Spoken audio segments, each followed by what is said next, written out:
नमस्कार साथियों। महात्मा गांधी के रूप में एक महान विभूति के इस जन्म दिवस पर मैं उन्हें नमन करता हूं और याद करना चाहता हूं गांधी को आज के दिन, क्योंकि पिछले 150 वर्षों से, क्योंकि गांधी के जन्म के 150 वर्ष से ज़्यादा हो चुके हैं और इतने वर्षों में गांधी लगातार याद किए जाते रहे हैं। एक सार्वभौमिक व्यक्तित्व के रूप में, एक ग्लोबल पर्सनैलिटी के रूप में गांधी की प्रासंगिकता पर बहुत सारी बातें की जाती रहीं। और आज के इस ऑडियो लेक्चर में मेरा उद्देश्य गांधी को लेकर कोई बहुत बड़ा लंबा चौड़ा भाषण देना नहीं है, क्योंकि गांधी के बारे में ऑलरेडी इतना कुछ लिखा पढ़ा और कहा जा चुका है। बहुत सारी रिसर्च गांधी को लेकर की जाती रही और अभी भी विश्वविद्यालयों के स्तर पर बहुत कुछ गांधी के विषय में अनुसंधान किए जा रहे हैं। गांधी के किसी भी एक थॉट को लेकर या गांधी की किसी दूसरे नेतृत्व से तुलना को लेकर बहुत कुछ कहा जाता है। मेरा आग्रह केवल इतना सा है कि गांधी के विषय में इन दिनों एक चलन ये देखने में आता है कई बार।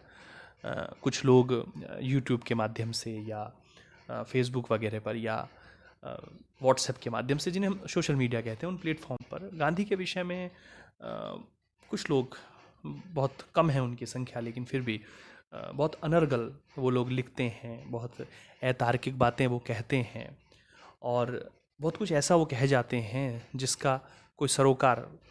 गांधी के जीवन, गांधी के कार्यों से, गांधी के विचारों से किसी भी रूप में नहीं है। तो मेरा आग्रह यह है कि गांधी के विषय में कोई भी राय जब आप निर्मित करें तो बहुत बेहतर होगा कि गांधी को पढ़ें। और गांधी को पढ़ने के लिए बहुत सारे सोर्सेज हैं, बहुत सारी प्रमाणिक सामग्रियां मौजूद हैं। गांधी ने खुद बहुत सारी किताबें लिखी हैं, बहुत सारे लेख गांधी ने लिखे हैं और गांधी के विषय पर बहुत सारे इतिहासकारों ने, समाजशास्त्रियों ने, राजनीति शास्त्रियों ने हिंदी भाषा में, अंग्रेजी भाषा में बहुत कुछ लिखा है, बहुत कुछ प्रमाणिक लिखा गया है। चाहे वो दक्षिण अफ्रीका में गांधी के द्वारा निभाई गई एक बेहतरीन भूमिका है या भारत के राष्ट्रीय आंदोलन में गांधी ने जो काम किए हैं, भारत के फ्रीडम मूवमेंट को जो एक मास मूवमेंट का गांधी ने रूप दिया, राष्ट्रीय आंदोलन को एक जन आंदोलन का जो रूप गांधी ने दिया है, गांधी ने जो ग्राम स्वराज्य की बात की है, सत्य और अहिंसा के सिद्धांतों को भारतीय समाज में लागू करने का गांधी ने प्रयास किया है, प्रकृति के निकट का जीवन हो हमारा, सस्टेनेबल डेवलपमेंट, सतत विकास की जो बात आज पूरी दुनिया भर में प्रचलित है, गांधी अपने विचारों में बहुत पहले सस्टेनेबल डेवलपमेंट से रिलेटेड बहुत सारी बातें कह चुके हैं। शरीर श्रम का सिद्धांत, जिसे ब्रेड लेबर थ्योरी भी कहा जाता है, उसको लेकर गांधी ने बहुत कुछ कहा है। किसान और मजदूरों के हक में गांधी ने लगातार न केवल बातें कही हैं बल्कि काम किए हैं। उपवास को गांधी आध्यात्मिक अस्त्र कहते हैं, विरोधी के हृदय परिवर्तन की वो बात कहते हैं, महिलाओं के हक में आवाज़ उठाते हैं, अस्पृश्यता के निवारण की बात गांधी करते हैं, सांप्रदायिक सद्भाव की बातें गांधी के द्वारा की जाती हैं। और मैं बार बार कहूँगा कि गांधी एक कर्म योगी हैं, गांधी एक संत राजनेता हैं और केवल वो कहते ही नहीं हैं बल्कि बहुत सारा काम गांधी ने किया है। दक्षिण अफ्रीका से लेकर और भारत तक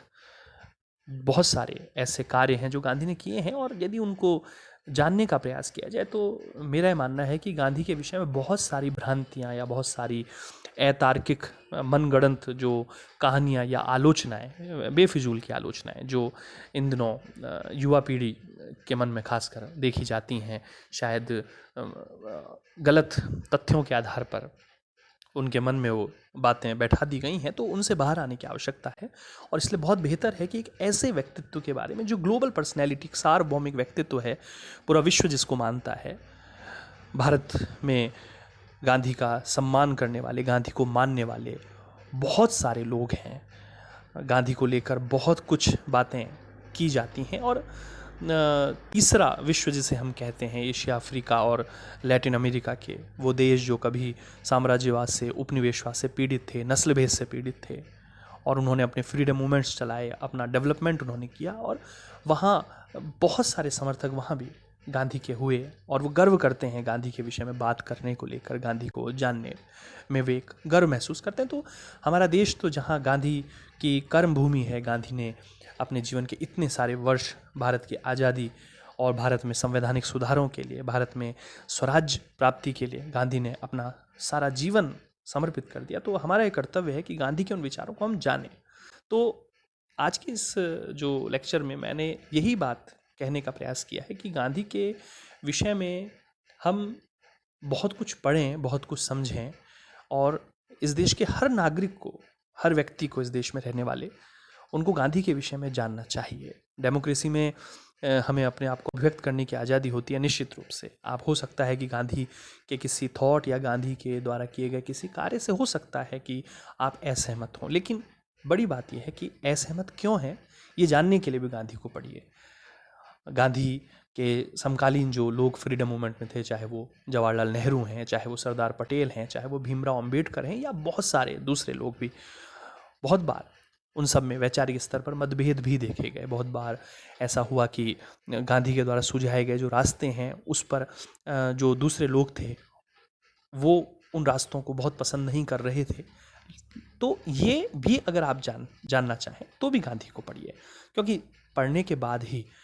उनको जानने सुनने के बाद ही आप समझ विकसित कर सकेंगे और तब आप जो बात कहेंगे वो निश्चित रूप से ज़्यादा प्रामाणिक होगी।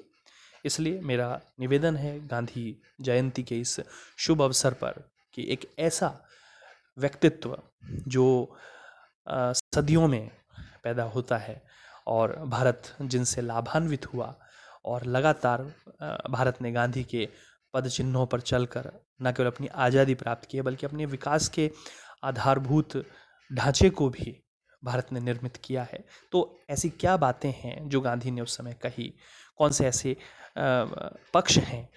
जो हमने गांधी से ग्रहण किए, कौन सी ऐसी बातें हैं जो ग्रहण करने से रह गई हैं, वो सारी चीज़ें हम जानें, समझें और उसके बाद हम गांधी को लेकर किसी प्रकार की राय निर्मित करें। तो ये बहुत बेहतरीन बात होगी और तब हम कह सकेंगे कि हाँ, गांधी कल भी जितने प्रासंगिक थे आज भी उतने ही प्रासंगिक हैं और आने वाले कल में भी गांधी उतने ही ज़्यादा प्रासंगिक रहेंगे। तो साथियों, उम्मीद करता हूँ कि एक बहुत छोटा सा आग्रह है जो मैंने गांधी जयंती के इस अवसर पर आप सभी लोगों से किया है, आप लोग ध्यान रखेंगे और गांधी को पढ़ने, गांधी को जानने और गांधी को समझने का एक बेहतरीन प्रयास करेंगे और प्रयास करेंगे प्रामाणिक सामग्रियों से, अच्छे संदर्भ जो सामग्रियां हैं, अच्छी किताबें, अच्छे लेख, उनके माध्यम से गांधी को जानने का आप लोग प्रयास करेंगे। तो इसी तरह आप साथ बने रहिए, आत्मविश्वास रखिए, आगे बढ़िए, खूब पढ़िए। नमस्कार, धन्यवाद।